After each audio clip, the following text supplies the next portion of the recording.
Alright guys, this is the headlight bezel from that 16 horsepower tractor, and if you're restoring something, or not restoring is almost the wrong word, if you're cleaning something up and you don't have a time issue, or like you've got lots of time, this is the kind of thing you do. You take the headlight cover off, you clean it up behind, like look at the crud on there, and also the crud inside where the headlights are. I've taken the little headlight light harness out. We'll check the bulbs and get all that, put that back together again. But the big thing is when you're taking something out, like you see the notches there, there, and there, is just take your time so you don't snap it. Because you're not probably going to find one of these anywhere nearby. Like Home Depot and that kind of place doesn't have that kind of stuff. So you have to be really careful. So anyway, and look at this now. I've got a nice, shiny, new-like looking tractor to work on. And the seat didn't get wet, right? So I would say that's the end of stage one. It runs, everything goes round and round and up and down. I just have to do a few small things, and then we're going to polish the paint on this tractor. Okay tubes, all I got to do is get 12 volts to these lights to see if they're good. Then I can put them back in the headlight shroud and carry on with other issues. So we'll just touch this on 12 volts and they both light. So I don't have to buy bulbs or anything, so that's cool. Disconnect my battery. Just one little fun little test. See you later.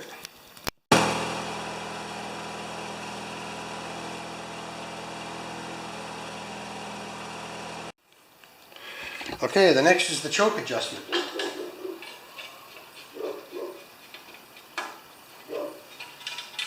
Like I said, you don't want to have to be a mechanical engineer to run this thing. Whoops. You ever seen anybody drop stuff like I do?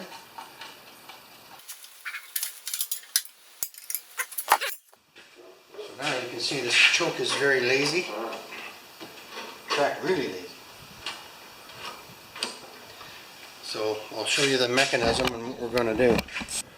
So this is what happens when the choke comes on. There we go. It works fine. But when it goes off, it's just a little bit lazy. And part of the problem is in this Z bend right here. So we're going to make the 90-degree part of the Z bend a little bit smaller. And I want the cable, when the choke is all the way open, that open, I want this to be seated up most of the way.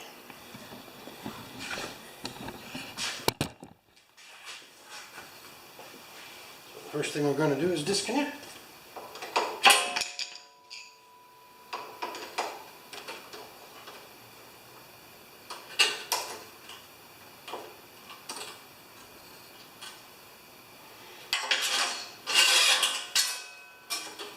We need a pair of wire cutters and a tang bender. So I think if we make the cable a ½ inch shorter, or the Z bend at a ½ inch, remember we're not doing the space shuttle here. So that blue, where are we? That blue line right there is where I want my Z to be. And I'm going to try something that George Durovich gave me. It's not exactly the right purpose. This is called a tang bender. And pliers. Now we've got lots of cable to deal with here, so I'm just going to nip this Z off here. Just the end of the Z. Whoop. I'm sorry. We're going to straighten all the imperfections in the cable.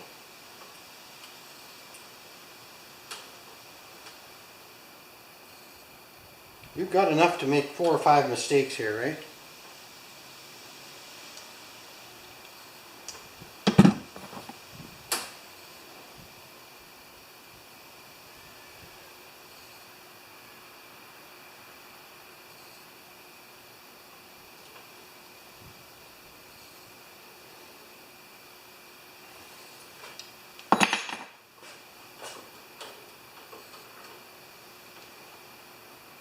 Well, I'm not happy with that. I want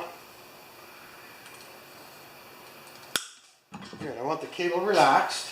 So when it's relaxed like that, the 90 goes to the left without any stress on the connector.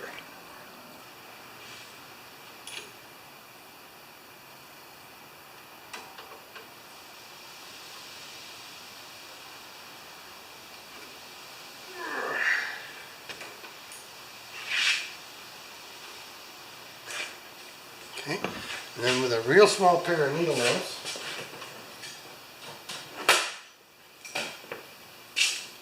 we're going to bend it back.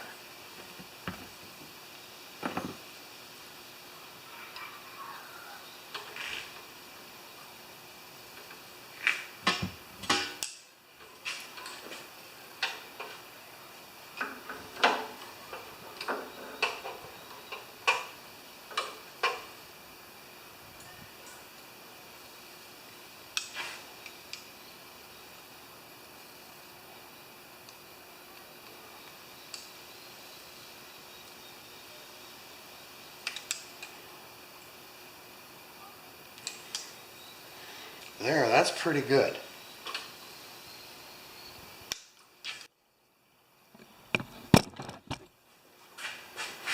So now, stick through there.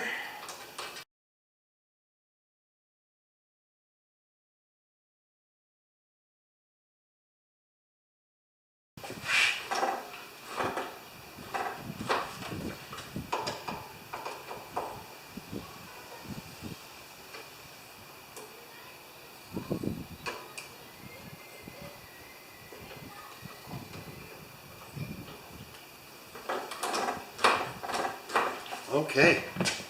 All right, Jim, I think we've got it. So we're all the way down with the button, mostly. The choke's open. And we just pull it. It's close to hitting here, but it works.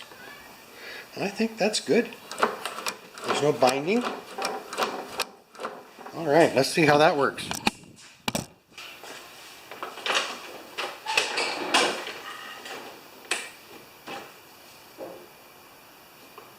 Choke.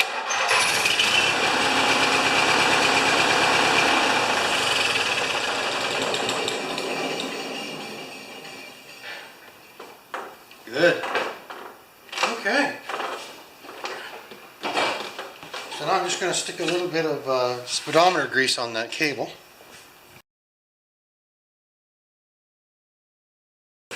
So this stuff is the best.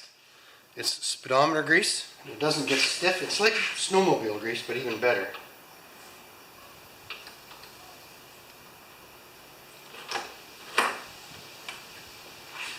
And then we'll just spray a little bit of lithium grease on that. I know, it's been a tough video to watch, eh?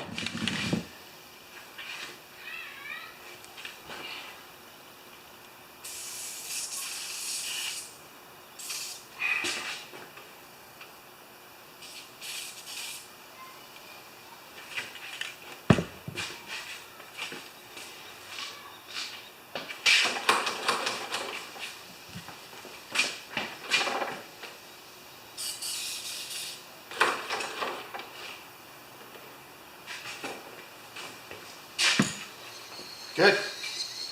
I feel comfortable putting that cover on. Alright, thanks for watching, tubes.